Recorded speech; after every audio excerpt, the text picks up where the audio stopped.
Eu decidi gravar esse vídeo aqui hoje porque dentro da minha empresa, né, com os nossos clientes B2B, eu vejo a grande maioria cometendo esse mesmo erro, se tratando de marketing comercial. Então, por isso, com a ideia de ajudar vocês, eu quero trazer aqui alguns detalhes que eu vejo que faz muita diferença e separa realmente empresas que têm certo nível de dificuldade de crescimento para outras que conseguem vender com muito mais facilidade. Até para exemplificar, eu vou trazer um caso real de um projeto que eu trabalhei tem uns 4 meses atrás, que acredito que vai fazer muito sentido para essa conversa. Então vamos lá. Contexto. É uma fábrica, white label, então fabricam calçados para outras marcas e grandes marcas brasileiras.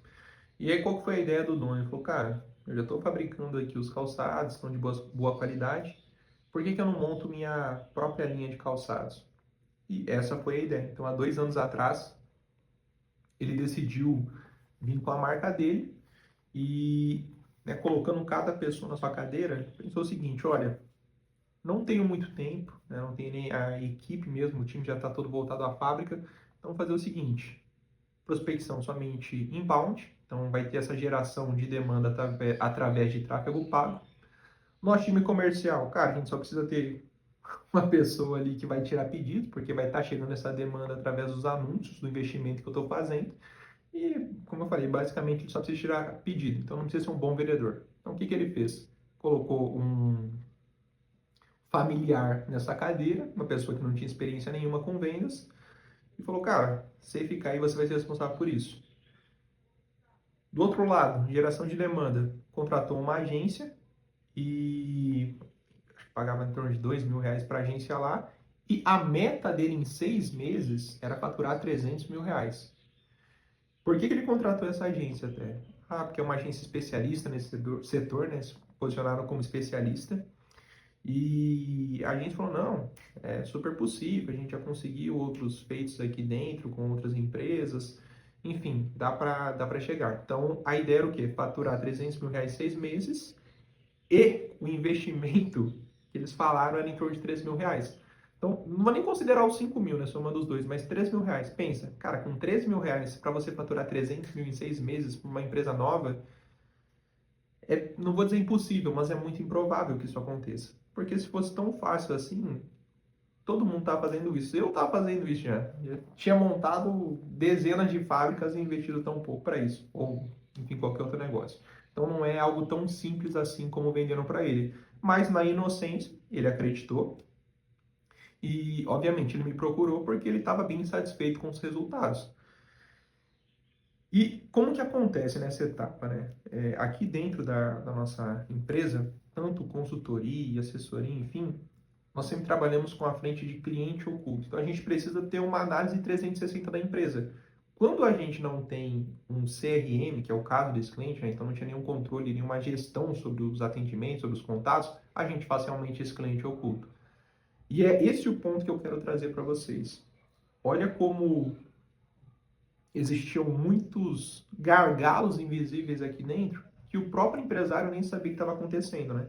E só para fechar ali na parte da agência, qual que era o grande problema? Cara, pensa, ele estava com um parente no time comercial, que estava próximo dele, agência externa. Ele estava metendo pau na agência. Ah, porque eles me prometeram tal coisa e não estão entregando. Obviamente tem erro da agência, obviamente. Mas com certeza, e o que ele não estava vendo era todo o erro que tinha na parte comercial também. E mais um erro para a agência, porque eles também deveriam ter visto isso antes. Mas enfim, vamos seguir. Explicar agora um pouquinho como funciona essa parte de cliente oculto, que é basicamente a jornada que o usuário percorre dentro da empresa dele, tá? Desde o início ali até o fechamento. Então, primeiramente, anúncio no Facebook e Instagram, então no Meta Ads. Começando por aqui. Então eles investiram R$ 3.000 apenas no Meta. Quem que é o cliente dele? São lojistas, que o cara tem lá uma loja de vestuário, acessórios, de calçados, enfim, e ele está buscando por fabricantes, enfim, fornecedores. Pensa, se você é esse cliente e você está buscando esse fornecedor pelo meio digital, você vai esperar ser impactado passivamente no Instagram, ou você vai atrás desse contato mais ativamente no Google? Naturalmente seria no Google. Então, como eles não estavam fazendo o Google Ads, aqui já está o primeiro problema. Então, a gente estava deixando de impactar um possível público muito mais qualificado do que a gente teria ali no Instagram. Outro fator também, falando de Google, eles não tinham um site. Então, pensa, nem que quisesse ele rodar o Google seria eficiente por conta disso. Você tem que ter um site, porque isso vai aumentar a credibilidade da sua empresa. É lá que você quebra objeções, é por lá que você passa muito mais confiança. Então, segundo problema, já estava aí que eles não tinham. Beleza, voltando lá para a parte do anúncio. Então, vi lá o anúncio, cliquei. Era uma campanha de mensagem, caía diretamente para quem?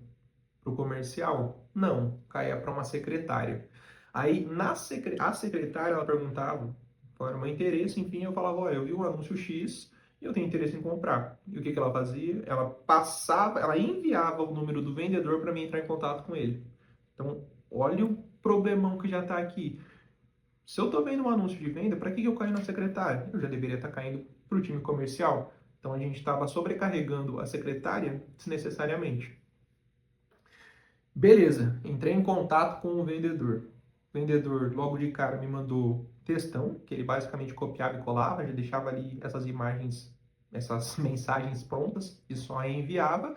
E por fim mandava o catálogo e falava: olha, se você tiver interesse em comprar, você me chama.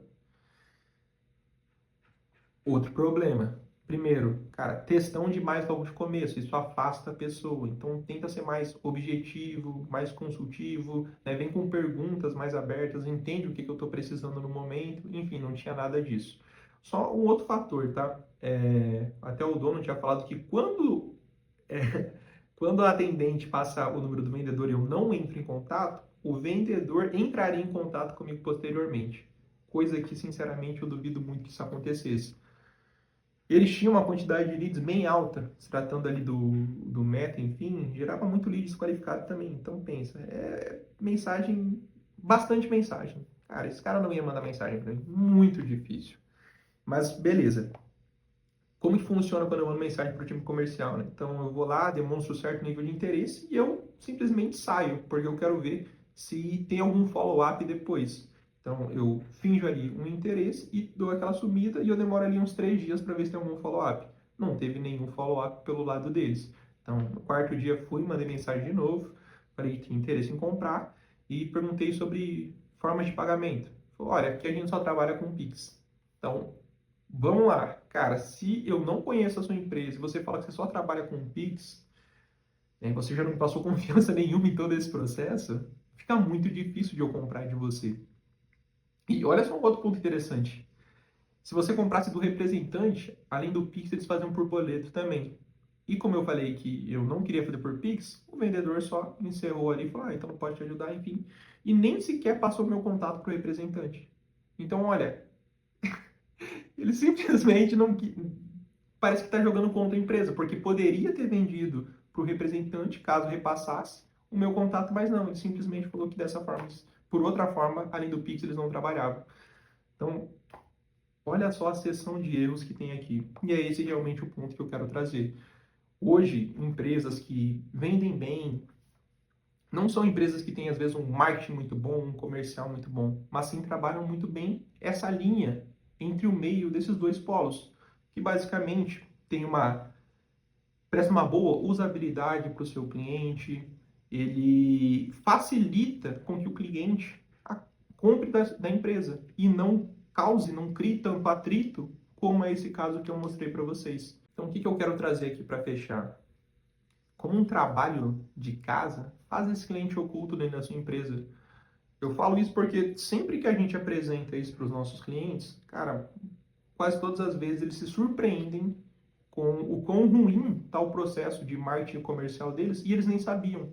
Então, provavelmente isso pode estar acontecendo dentro da sua empresa sem que você também não esteja sabendo. Então, faz esse trabalhinho, analisa toda a jornada que o cliente percorre dentro da sua empresa, vê as redes sociais, o site, o anúncio, manda mensagem para o time comercial, vê se o seu comercial ele direciona você até a compra, se tem follow-up, tempo de resposta, enfim. analisa o todo da sua empresa. Com certeza isso vai trazer boas ideias, bons insights e pontos de melhoria. E se você precisa de ajuda, talvez para identificar esses gargalos invisíveis dentro da sua empresa, ou precisa de um time profissional para estruturar e executar o seu marketing de forma inteligente, com direcionamento, visão de negócio, dados, eu te convido a clicar na descrição desse vídeo. Eu vou deixar ali minhas soluções e lá eu explico melhor sobre todas as possibilidades, as soluções que nós temos aqui em nossa empresa que provavelmente podem te ajudar, beleza? E se você gostou desse vídeo, de alguma forma ele te ajudou, acrescentou em algo para você, deixa o seu like. Se não gostou, deixa o seu dislike também. De uma forma ou de outra, isso faz com que eu consiga entender se esse nível de conteúdo é realmente relevante ou não. E também, se possível, deixa seu comentário, fala se você já fez um cliente oculto na sua empresa ou até em outra empresa, num concorrente. Esse aqui é um outro ponto importante. Faça cliente oculto dos seus concorrentes também. Isso vai trazer uma boa base do que você pode fazer melhor do que eles. Tá bom? Então, como eu falei, se já fez um cliente oculto desse ou se vai fazer, deixe seu comentário aqui abaixo. E é isso. Muito obrigado. Se vemos no próximo vídeo.